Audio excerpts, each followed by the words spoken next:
Hi, this is Mike from Mike's Unboxing Reviews and How To, and on today's video we'll be taking a look at Corsair's M65 RGB Elite.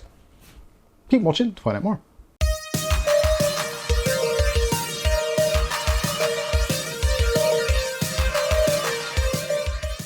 Okay, so in today's video we'll be taking a look at Corsair's M65 RGB Elite. Now this was kindly lent to us by one of our regular viewers, David, so thank you very much, Dave, for that.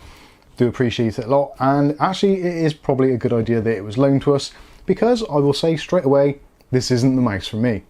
Now this doesn't mean this is inherently a bad mouse, far from it. It's actually an excellent mouse, but sadly, if like myself you are a left-hander, this isn't the mouse for you. Right-handers rejoice, but left-handers, you may struggle with this one if I'm completely honest with you. So in the video today we'll go through, take a look at the packaging, go through the specifications, go through my thoughts and findings. So starting off straight away with the packaging, as you can see it's the typical Corsair packaging. Would you expect anything else from Corsair? No, of course you wouldn't. This is their typical yellow and black packaging, and we've got all the usual things in there. So you've got the Corsair logo, you've got the name there, and also the iQ logo for those of you into your RGB. This works with iQ software absolutely fine, fits in absolutely great. But for some of you, you may want to try Signal RGB. Now, I'm not sponsored or affiliated with them in any way, shape or form, but for me personally, I actually do prefer using Signal RGB over the Corsair iQ software. Links will be in the video description. You can check it out for yourself and see if you prefer it. On the side of the box, it's got some interesting information there. So control freak. Yeah, I think actually, when it comes down to it, I am somewhat of a control freak, especially when it comes to controlling my cursor, which is why I believe that this mouse is not suitable for left-handers. But anyway, we'll talk about that more later as we go on. On the back of the packaging, again, more information there. It talks about the 18,000 DPI and also the RGB control, the tunable options that you've got on this mouse, which we'll take a look at, and lower down it actually shows you in a little bit more detail. One of the nice tricks up this mouse's sleeve is the ability to shed some weight very easily, which I actually am quite envious of. But this is done in a very simple way. Literally all you've got is weights. There's 3 different weight sections, so you can actually reduce the weight from this mouse. It does say on the back something along the lines of 115 grams, although I have weighed this fully loaded. I've got it up to about 124 grams. With it completely bare, or as little as you can possibly have, I've got it down to around about 95, 97 grams, as you probably see from some of the B-roll footage there. So yeah, your mileage may vary. Essentially, each one of the little screws is around about 2 or 3 grams, and you've got the larger rings, which are about 4 to 6, depending how you measure it and what measuring scales you're using. But what it comes down to is the fact that you can reduce the weight of the mouse by somewhere between 20 to 30 grams, depending on your weighing scales. I don't find it to be that light at 97 grams or 95 or whatever it is, and I actually don't find it to be that heavy at about 125, so yeah, your mileage will definitely vary. So let's take a look at the mouse in a little bit more detail. So starting off, obviously it is finished in a matte black finish, which even though this had very limited use already, is starting to pick up smudgy fingerprints. So for those of you that like eating slightly more, how would I say, more greasy foods, then yeah, this mouse is going to look pretty ugly pretty quickly. Although you can use some excellent cleaning fluid, which I'll link in the video description as well, which brings up these things like absolutely brand new. And hopefully it'll work for me by the time I package this up and give it back to David. So let's talk about the specifications. So this is using Corsair's own collaboration sensor, which was made in collaboration with PixArt. So this is the PMW3391, which is kind of like a reworking of the flawless 3389 sensor, which is actually an extremely good sensor. With this, we get up to 18,000 DPI, 400 inches per second tracking speed, all of this at 1,000 Hertz, and we've got a lift-off distance of just 1 millimeter.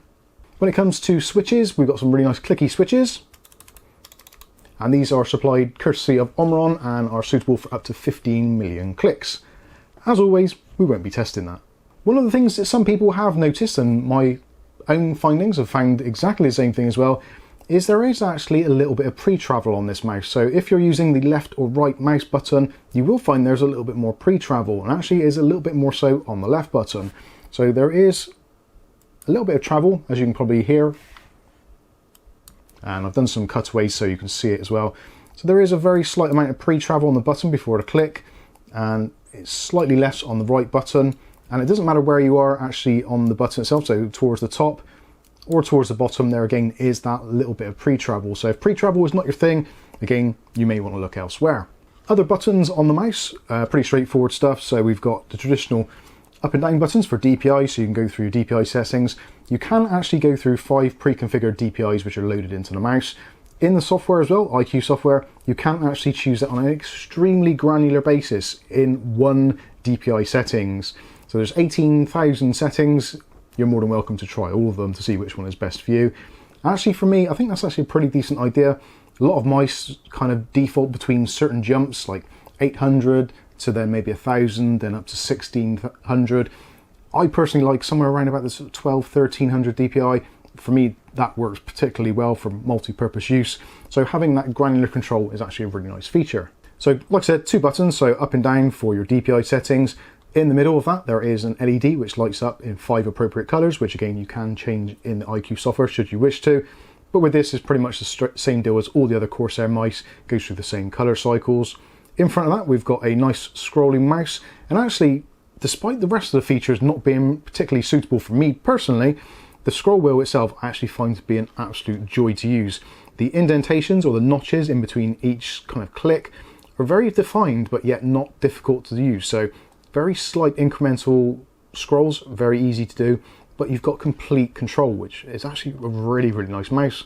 I like that a lot. And also the actual tread on the wheel itself is really nice, and it's got just about the right amount of grip to it, so you can actually flick through quickly if you want to, or have that really slow control. It doesn't feel uncomfortable at all.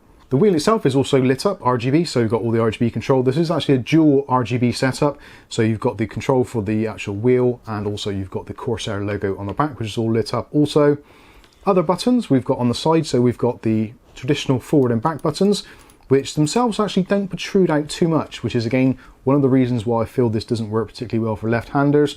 For right-handers, it's absolutely perfect, and again, I don't normally use right-handed mouse, but this actually feels extremely comfortable. So whether you're using either a palm or claw style grip, this is going to suit you down to the ground, if you're right-handed that is. If you're left-handed, again, it's not the most easy things to do. You have got the wrist on the side, so you can rest on there quite easily, but I do find that the buttons on the side don't quite protrude enough to allow you to click them easily, again, as a left-hander. Next to those 2 buttons, you have got a sniper button. So you can press that in and that will reduce the sensitivity massively. So for those headshots and sniper shots, you get a lot more control. I have found though that this button in itself has got an extremely hard amount of pressure required to activate it, which is far more so than any of the other switches, including the side switches. So if you do want to use it and you are doing some quick sniping, it's not really that reactive. I would have preferred it to be a lot softer. So in the heat of the moment, you can just quickly click it and everything's all good. For me personally, I find that to be a little bit too hard to press. Again, let me know if you've got one of these in the comment section below and tell me what you think. The overall finish of the mouse is actually pretty decent. Again, like I said, you've got that matte back finish on the top. The sides are actually very, very coarse indeed. Now, for grip purposes, absolutely fantastic.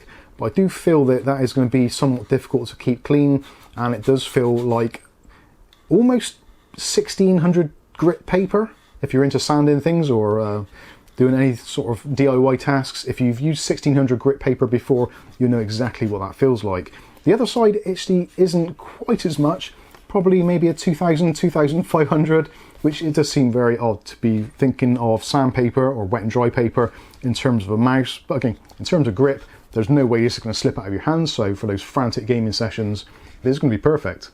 Looking at the actual cabling itself, you've got a USB cable, usual deal, 1.8 meters long. Nice features, you've got obviously the cable wrap, which is pretty much standard these days, but the actual braiding they've used for it, the fiber in this, is actually really nice. It's very anti-snag and it's actually quite stiff as well, so it doesn't appear like it's going to get stuck on anything. Just a generally nice cable overall, which I think Corsair generally do quite well across the entire board. Also on the bottom, we've obviously got the aluminium shell, so the whole mouse itself is essentially folded aluminium, so like an alloy. So definitely nice and strong, so it's going to take a little bit of a beat in. Obviously that does add to the weight of it slightly, so it's not going to be the lightest of mice, but that isn't a problem. Like I said before, you do have the option there of removing those 3 sections there, so each one of those comes out. You will require a coin of some sort or nails to actually get those out, and I actually did find them to be in there pretty darn well with a little bit of Loctite in there to keep them in place. Probably not necessary. I would have actually preferred to have seen those on maybe a push toggle or something to make them a little bit easier to take out. Also as well, when you take out those screws, they're threaded in. It seems like there's hundreds of thread there, it goes on forever, and actually taking out the little metal weights inside is actually pretty difficult. You do need to give it either a tap or get some other device to actually pull those out. So that is something I would have preferred to have seen worked on a little bit better, although it is totally functional and does what it's meant to do, just it could have been a little bit of an easier process. Also on the bottom, we've got 5 PTFE sliding feet, so yeah, that's all well and good, no problems there, and they do seem to move around really nicely on any surface, so either a mouse mat or even on a desktop, so no issues there. Obviously you've got your sensor in there, dead center, as we said, that is that PixArt 3391 kind of collaboration with Corsair on that, so yeah, that works really well. And I've got to tell you, actually, in Windows and in gaming, this thing tracks like an absolute beast. It really, really does. There isn't really many mice that I've tested of recent days where it's been quite as accurate, which is actually one of the things which really annoys me also, because of the fact that overall it is a fantastic package and the RGB works extremely well, as you've probably seen from some of the B-roll, etc. The tracking is amazing, the wheel is fantastic. I just wish it was in a more convenient shape, or maybe an ambidextrous shape for me personally. Let me know what you think about this one in the comment section. Price-wise on this at the moment on Amazon.co.uk, looking around about £56, £55 in the US, I believe on Corsair's site it retails for about $60. So if you're right-handed, I think it's a very, very good choice. If you prefer a lighter mouse, I think you might want to look elsewhere. This is designed and constructed. This could quite easily have Asus's tough logo on it. It really could, because it is quite tough. You've got that metal frame, you've got really nice sturdy buttons, that decent sensor, etc. It feels like a bit of a tank. So if you're into the slightly heavier mouse, then this is going to be right up your street if you're right-handed. If you're left-handed, personally, I would say steer well clear. But yeah, let me know what you think about this one in the comments section below. But for now, I've been Mike. This is Mike's Unboxing Reviews and How To, and hopefully we'll catch you in the very next video. Thanks for watching.